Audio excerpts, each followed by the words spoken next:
আপনাদের কারো প্রতি কি কোনো অভিযোগ আছে?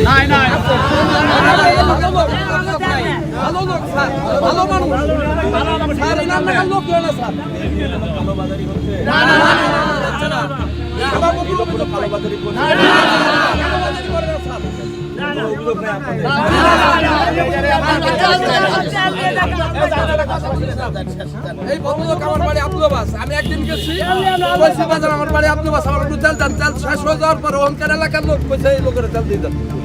স্যার এই লোক একজন ভদ্রলোক লোক, আর এই লোক যদি না থাকে বলছে ঠিক আছে,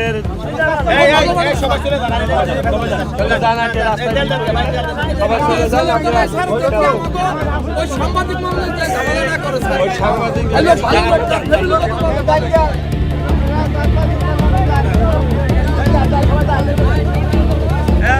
আপনারা